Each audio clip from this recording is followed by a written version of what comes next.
Oh,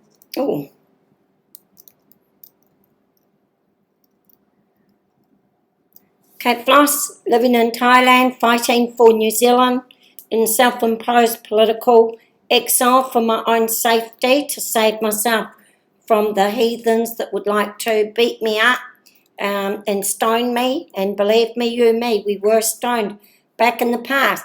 I'm going to put this up on YouTube. I'd like to introduce you all to Dieffenbach and Te Nayti, and the St. Pauli ship that came to New Zealand. The St. Pauli ship that came to New Zealand in 1843. But before it came to New Zealand, a very famous man came to New Zealand from Germany. I want to explain to you about the New Zealand Company and the English and Dieffenbach from Germany. I just recently did a video that talked about Te Nayti. Now, Te Nayti was over in France with his mate, and then previous to Te Nayti being over in France with his mate, Hongihika and Waikato were over in England, and they went over to England in 1820 and created the New Zealand Maori language into a written language, ready to have all these land deeds and all of these legal documents written up in their own language. So first they had to create a written language. Now, after they did that, they left, and then Dieffenbach left Germany, and he met up, I believe, with Te Nayti and his mate over in France, and the New Zealand Company picked them up. I believe that there was a native to native deal done in 1837, right over there in France between 1837 and 1839. There was a native to native deal done, and I believe that certain German lands were given to the New Zealand Maori, and certain New Zealand lands were given to the Germans. And I believe in my own Kate Floss conspiracy theory that this was done. It may have been done behind the back of Queen Victoria, or it may have been done with full knowledge of Queen Victoria. I really am still trying to put together the pieces, but one of the pieces that we really, really need is Dieffenbach. Now, here's Dieffenbach.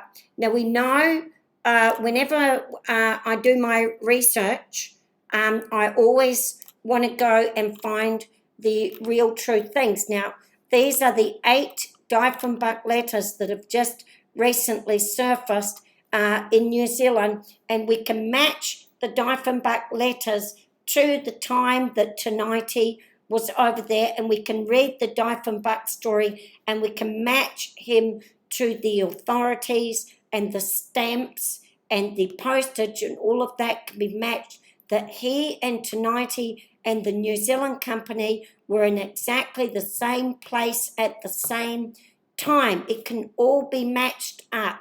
Now, they came to New Zealand on 8. Now, I'll try and put this up on the links. I might not be able to put up for you today, but I will put up these Dieffenbach letters up for you later. Now, they met over there, the New Zealand Company, the native chief Te Nayti, and another native chief who died during the journey, and also Dieffenbach. Dieffenbach came on the ship, the Tory, in 1839, and this is the Maori canoe going out to meet Te Nayti and Dieffenbach on the ship in 1839. Dieffenbach learned the Maori language with Te Nayti during those 2 years. Now, I'm here to tell you something I know about languages. It takes around about 2 years to fully learn another language. There's certain steps that you need to take, and then to have the full language can take up to 2 years. And I believe that Dieffenbach spent 2 years together with Te Nayti, and so did the New Zealand Company, and went to New Zealand. There, they purchased the entire Chatham Islands outside of the Queen, because the Queen had no power over the Chatham Islands, and the New Zealand Company sold those islands outright to the German companies, which I believe that Dieffenbach was involved. Now let's just talk about Dieffenbach a little bit first. After he had finished with his dealings with the New Zealand company in New Zealand, he went back to England to fight to get the Chatham Islands out from the English. Now, I'll go to tell you that story in a minute.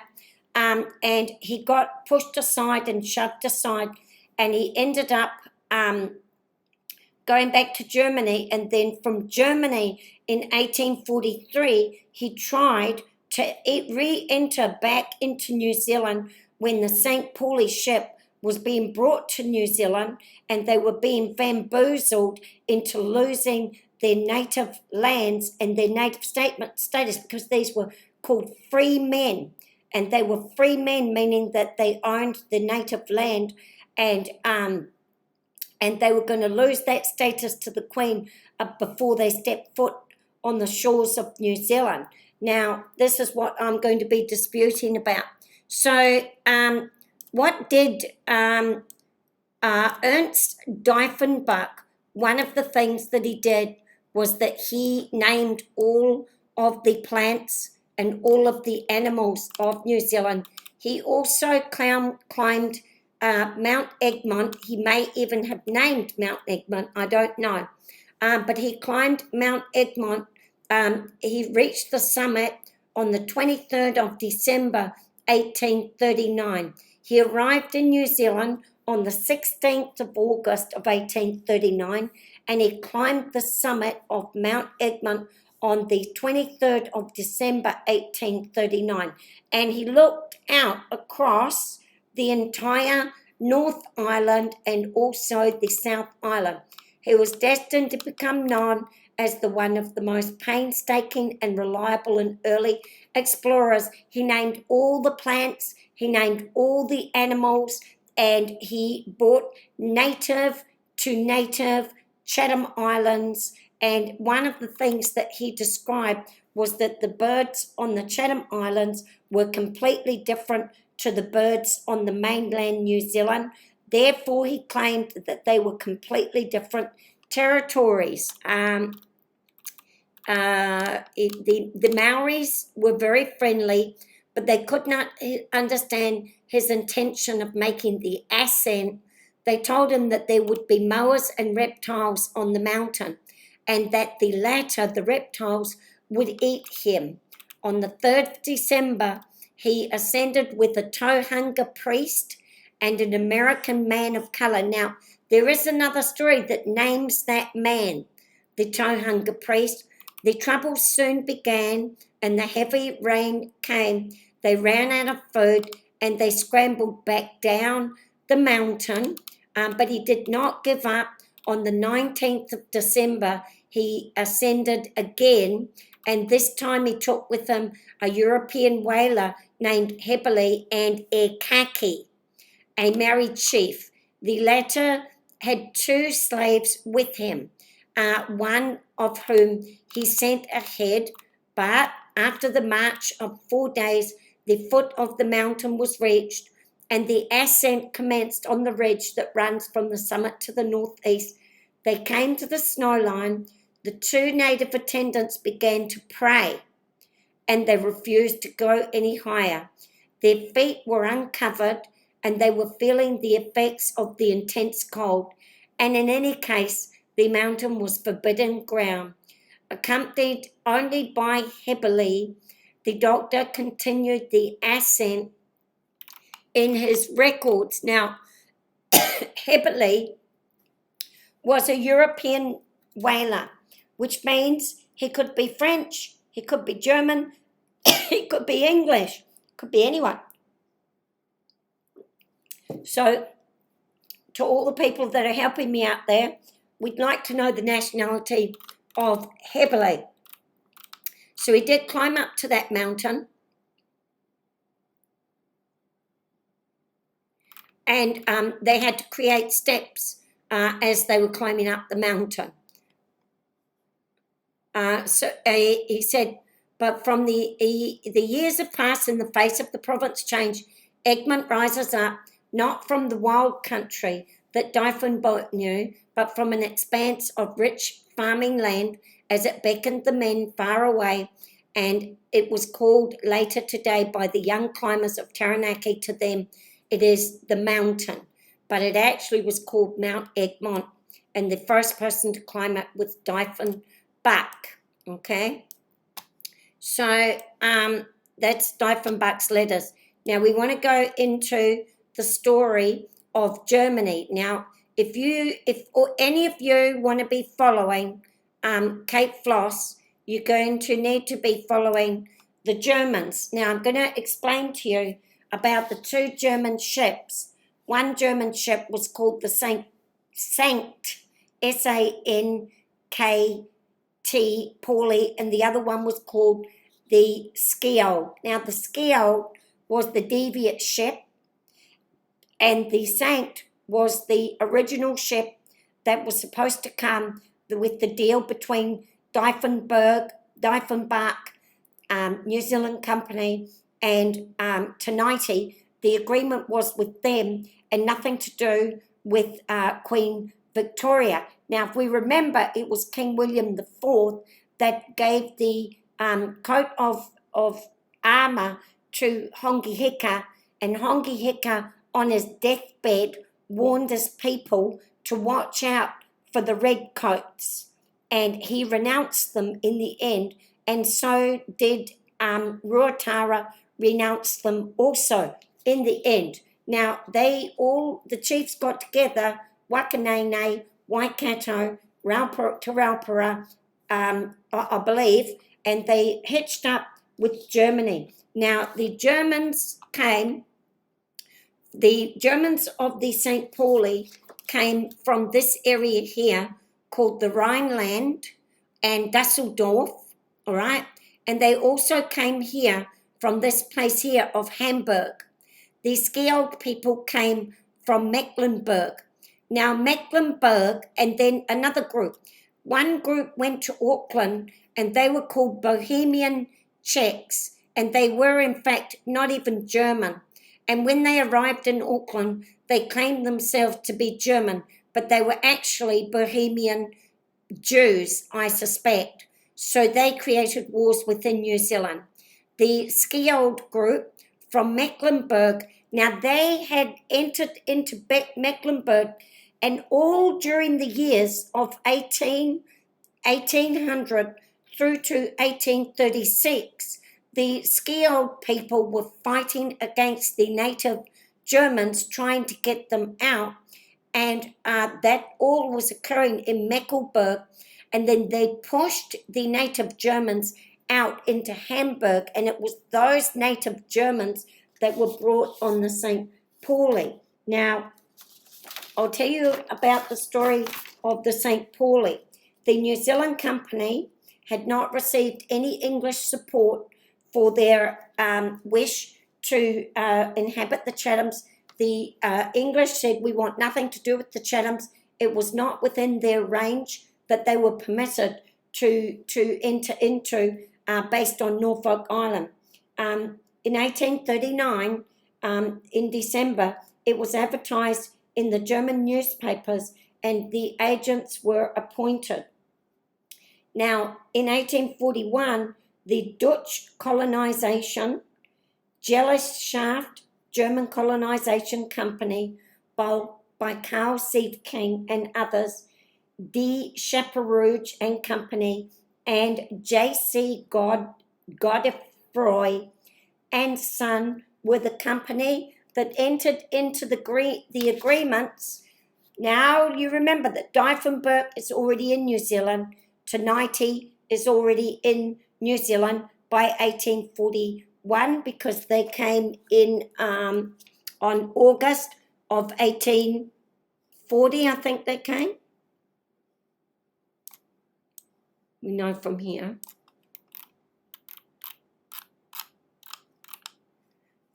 So of August of 1839, they were already in New Zealand, and then these negotiations went on in 1841 with the Deutsche Colonization Gesellschaft Company To this organisation, the New Zealand company sold the Chathams outright, which they believed had been purchased from the Maori, which I assume is Te Nayti and the Dieffenbach agreements, I believe. Now, the New Zealand company, could you just excuse me while I grab one piece of paper? Oops.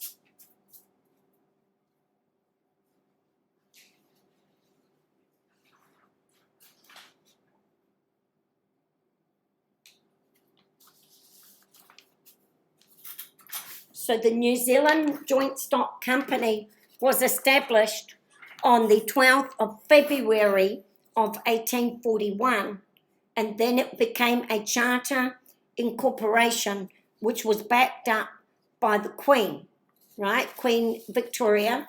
That was done on the 12th of February 1841, and then we know that Dieffenbach and Te Nayti came on the 16th of August of 1839, and then we know that the Deutsche Company was given outright also in 1841, and I'll have to go and check about when that actually occurred.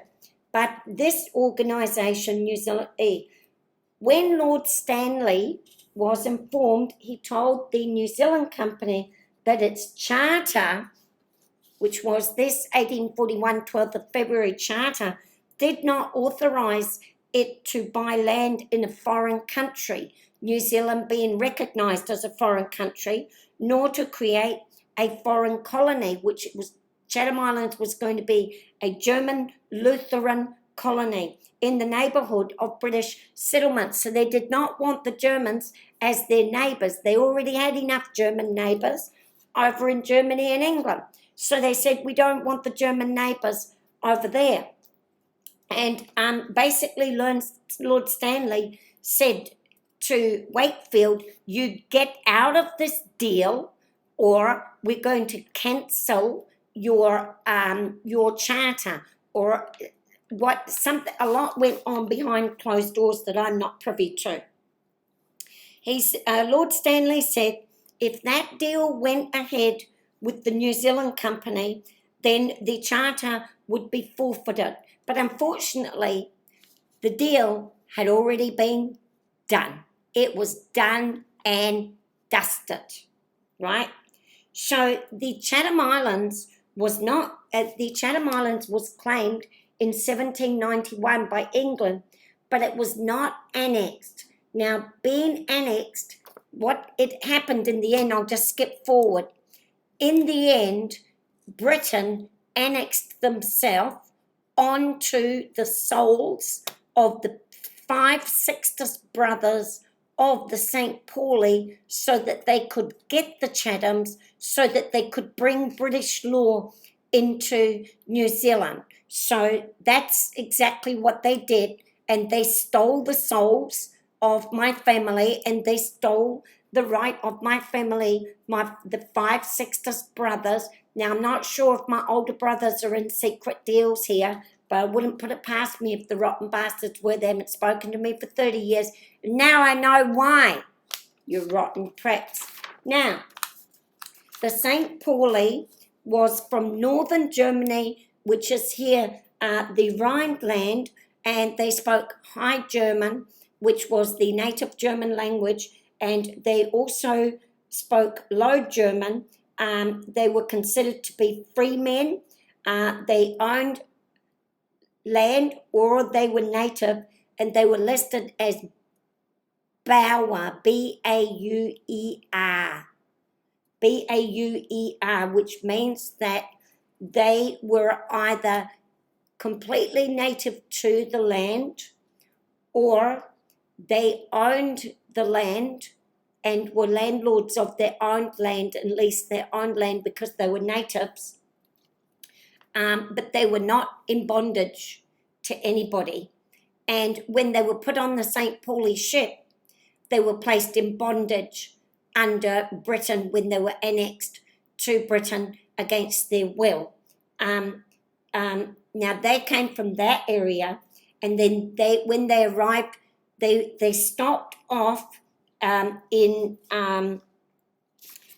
the way, they stopped off in Bahia, South America, on the way. And when they arrived in New Zealand, the Queen turned around and annexed them directly, annexed them onto Britain and claimed them as British people. So that's what they had to do, because they were no longer able to annex the Chatham Islands, because the Chatham Islands had been involved in a native chief to another native chief, and England could not intervene, in my opinion. So, and because they had never annexed the Chatham Islands, they did the next best thing. They annexed the natural people of the St. Pauli, and then that's how they made their claim. Now we're going to go on to the German company was, all right, now we're going to go to the, so I'll go to the Skjold settlers. The Skjold people came after the St. Pauli, and they had invaded Mecklenburg, and they had pushed all of the native Germans out of this area and pushed them into Hamburg and further down to the edges of the Rhineland. And it's those people that came on the Skjold. So you've got the Bohemian Germans, you've got the Mecklenburg Germans, and you've got the Hamburg Germans and the Rhineland Germans. They're not all the same. The Skjold settlers were to take Nelson, and they were contracted in Mecklenburg by a man called Benoit and the Kelling brothers. The New Zealand company was collapsed before the Skjold left on the 21st of April 1844. Now they were called Taglohner, Taggelohner,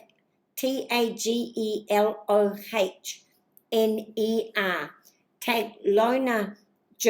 Not really, they were not even Germans. They weren't considered to be German. They also stopped off in Bahia, South America, and then went on to Nelson. And then the St. Pauli, the New Zealand company, said that the Skjold, so the New Zealand company met with, now I forgot to say where the New Zealand company had collapsed. I'm still doing this.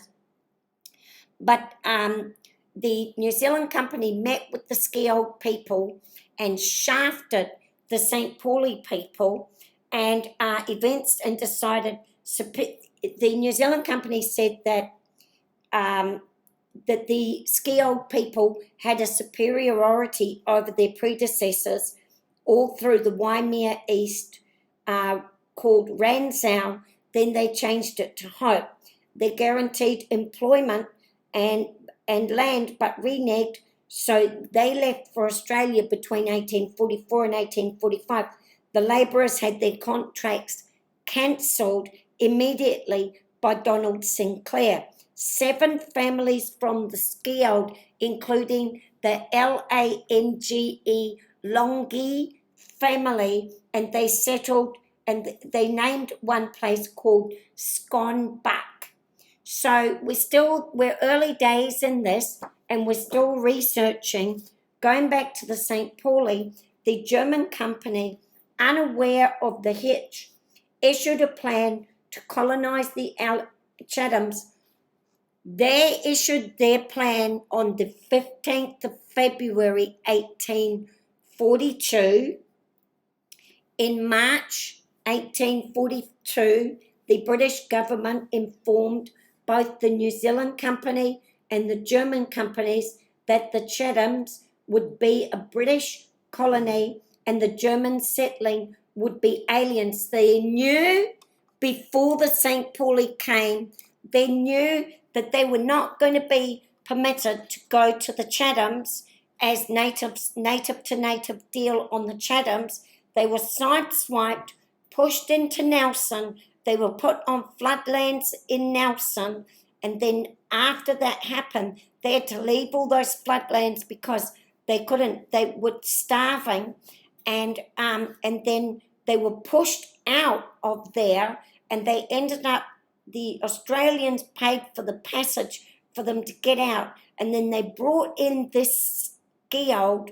So after England had annexed itself to the poorly people, all right, of Hamburg, and Hanover, they had done that. Then they pushed them out of New Zealand. They brought in the skiold, and then there was a lot of skullduggery went on with the skiold. They also, the lower class ones got pushed out, but the upper class ones became the landlords, who are still the landlords today. And so all of this was going on. Now, Te Raupara and his cronies, they killed, in the Wairau area, they killed Arthur Wakefield. And now I'm starting to think, well, how come they killed Arthur Wakefield? Now, this 10th case is in the court. And so, of course, me being Kate Floss, I'm in the court too. So, the German company already well ahead. John Beard, now I've just posted up a video on this words, John Beard, and it's got biblical meaning, persuaded the investors and colonists to go to Nelson instead. Now there's mixed stories, because one story is saying that they knew that they were going to Nelson, and another story is saying that they thought they were going to Chatham's, and then halfway through the journey they were persuaded that they were going to Nelson, and they were persuaded to give up the Chathams in exchange for British subject status for their own protection, because they were all going to be dead. The only thing that they could rely on was the protections of the, she said, well, if you can choose, you either go to the Chathams, you don't get our protections, and we're going to set those Maoris on you, and you're going to be dead, or you go to Nelson, flood areas, and you let us annex onto you, and we'll protect you. It was a shady deal all round. Shady deal. And these people, including myself, have been trapped on the shores of New Zealand. I'm telling you, all you New Zealand Maori, I don't care whose team you are on, whether you're on Nene's team, whether you're on Victoria's team, whether you're on Te Raupara's team, if you don't fix, if you don't right the wrong that was done to the people of the St. Pauli, you will never know peace. None of yours. You're never going to, Brian Tamaki, you will never know peace if you don't come in and help me to fix the right that was wrong. It has to be corrected. Now, I don't know how this thing can be righted, but the annexation of the German settler people, the annexation of them was an illegal act. In my opinion, it was done under threat. It was done under duress. They were on the middle of a ship. They were starving. They were being beaten. Now, this story doesn't end here. There's more to tell. Beard applied, he persuaded the investors and the colonists to go to Nelson instead. Beard said commercial status would be better under British laws, and they decided to amalgamate British and German freemen. Now, this is just, I don't know what's going on here, but they amalgamated some freemen from Britain. They got some native people of Britain, and they got the native people of Germany, and they annexed them together. All right? And it was and then the Germans, they forced them to stop speaking their language, and they turned them into British people, and they were raised most of their lives. I was raised, I thought my whole life that my ancestors had come from Britain, and they never did. And my father was trying to tell me, but he said, we have to keep it secret. You can't tell anybody you're German. You'll get beaten up if you tell anybody you're German. I really didn't understand what he was saying to me. He was saying to me, the Jews will beat you up. And I was saying, didn't know. I said, what's a Jew? I didn't know what is a Jew. They said, a Jew is the person, they're stingy people. They used to sew all their gold and diamonds into their clothes because they'd stolen all the gold and diamonds in the first place. And we used to call Jews, my understanding of a Jew, I didn't even know that it was a religion. I believed it was stingy people that didn't want to share their stuff. That's what I thought a Jew was. That's what they told me. So this is all very confusing to me. On the understanding they would be made British subjects, Stanley was willing and promised to authorise Hobson to naturalise those recommended by a British consul in Hamburg. Now, here's the interesting thing. So they authorised the British consul in Hamburg to naturalise them. So they may well have been naturalised right there in Hamburg. Then when they went, now Hobson died on September of 1842, and in December of 1842, they sent the St. Pauli and they made an ordinance and annexed an ordinance onto them as British subjects. And I had been looking for the naturalisations within New Zealand because they got naturalised after. But in fact, according to this, there was Lord Stanley allowed Hobson to have those people naturalised as British subjects before they even left Hamburg. And now those people couldn't read and they couldn't write. And I don't think they all were naturalised because my 3G father naturalised in New Zealand in a parchment paper under King Edward, and my 3G auntie naturalised in 1899 to Queen Victoria, and then after that my 3G grandfather naturalised to King Edward VII in 1902, one day before the coronation of King Edward. So I've still got some more to tell you. There's a lot of stuff. You have to start with the videos. I'm going to quickly sing you a song if you like to listen to my songs. All right. You can sign out now if you want to. I'm just going to sing my song.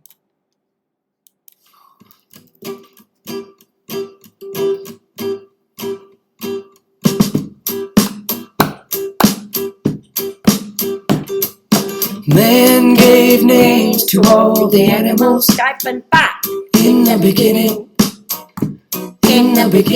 of New Zealand.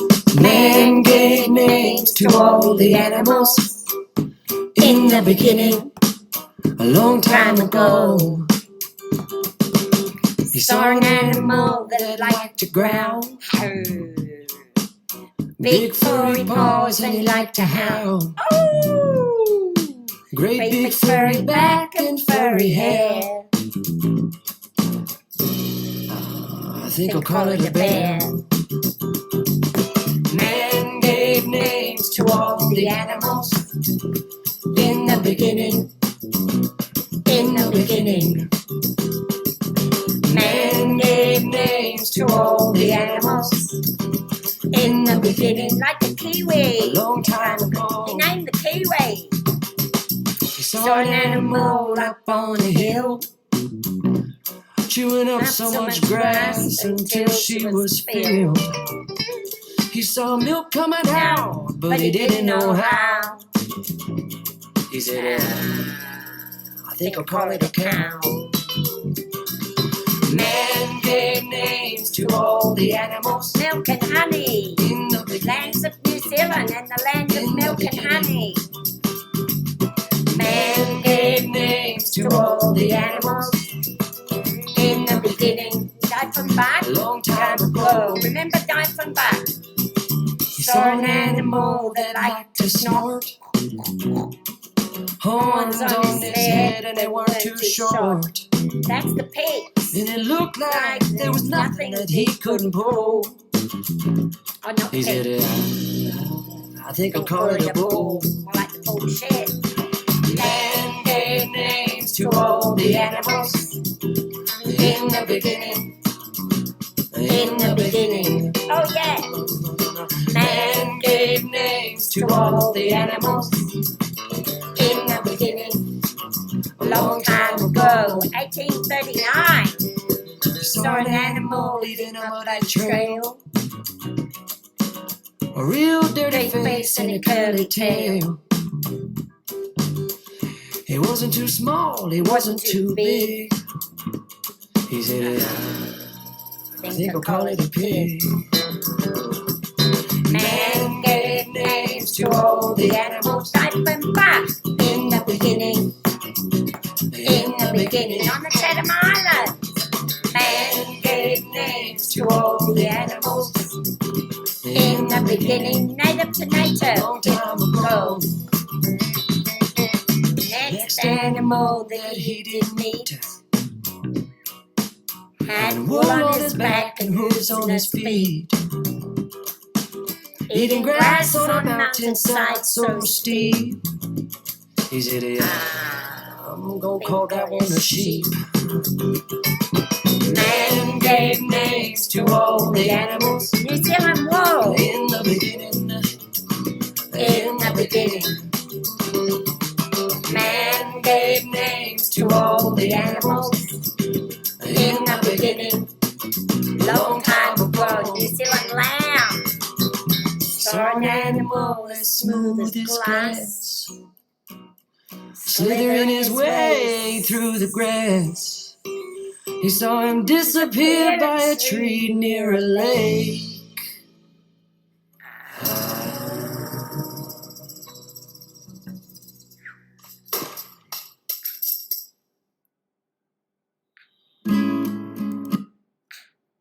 Now, I'll just let you know there that John Beard in the end was known as a slithering snake. He was a slithering snake. So, I don't know what's going on over there in New Zealand. There's a huge war going on in Shelley Bay, Queen Charlotte Sound, all of the top of the South Island. The Chathams thinks that they're out of it, but I've just brought them back into it. There's a big case going on in the court called the 10th. There's the annexation of the Chatham Islands was never annexed, but the people of the St. Pauli, their souls were annexed. There's a lot going on. Cape Floss fighting self-imposed political exile over in Bangkok under the protection of the Thai people and the country of Thailand, that I just want to give a big thank you for protecting me and letting me stay here and taking care of me from that place. Cape Floss signing out.